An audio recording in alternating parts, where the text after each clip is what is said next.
اعوذ باللہ من الشیطان الرجیم بسم اللہ الرحمن الرحیم الرحمن الرحیم۔ اب یہاں یہ الف بھی ساکن ہے، اس کے اوپر بھی کچھ نہیں ہے، اور یہ لام اس کے اوپر بھی کچھ نہیں۔ آگے را جو ہے اس کے اوپر تشدید ہے اور اوپر را کے زبر ہے۔ تشدید والے حرف کو پہلے حرف کے ساتھ ملا کے پڑھا جاتا ہے۔ اب اس سے پہلا جو حرف ہے، را سے پہلا حرف، وہ ساکن ہے۔ تو اب ان دونوں آیتوں کو ملا کے اگر ہم پڑھیں گے، یہ پہلی والی آیت اور یہ والی آیت، ان دونوں کو ایک سانس میں ملا کے اکٹھا پڑھیں گے تو پھر یہ عالمین کا جو نون ہے، اس نون کو اس را کے ساتھ ملائیں گے، ایسے الحمدللہ رب العالمین الرحمن الرحیم۔ اور اگر یہاں ہم نے وقف کر دیا، اس آیت کو یہیں پہ مکمل کیا، عالمین، اس آیت کو آگے لیدہ شروع کرنا چاہتے ہیں، تو پھر یہ جو الف ہے اس کے اوپر ہم زبر لگائیں گے، تو زبر آنے کی وجہ سے یہ حمزہ بن جائے گا۔ اب اس حمزہ کو اس را کے ساتھ ملا کے پڑھیں گے، حمزہ را زبر ار، حمزہ را زبر ار، راح زبر رح، الرح، میم کھڑی زبر ما، الرحمہ، نون را زیر نر۔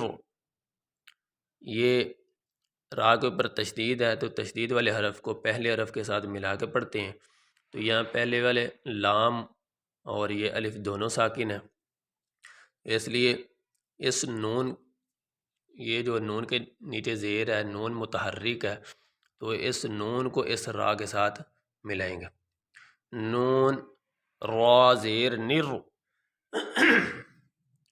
را زبر را، الرحمن الرح، حا یا زیر حی، میم زیر می، الرحمن الرحیم،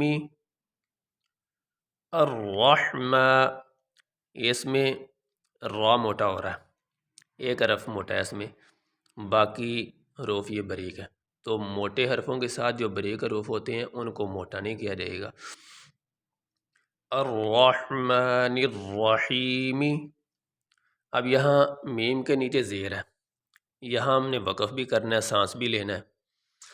اگر ہم یہاں ٹھہریں گے، سانس لیں گے، تو پھر ہم یہ جو میم کے نیچے زیر ہے اس کو نہیں پڑھیں گے، میم کو ساکن پڑھیں گے۔ جس حرف کے اوپر وقف کیا جائے، ٹھہرا جائے، تو اس کے آخری حرف کو ساکن کر دیا جاتا ہے۔ تو اب یہاں ہم وقف کر رہے ہیں، تو وقف کرنے کی صورت میں میم کے نیچے جو زیر ہے یہ نہیں پڑھا جائے گا، اس زیر کو چھوڑ دیں گے، میم کو ساکن پڑھیں گے۔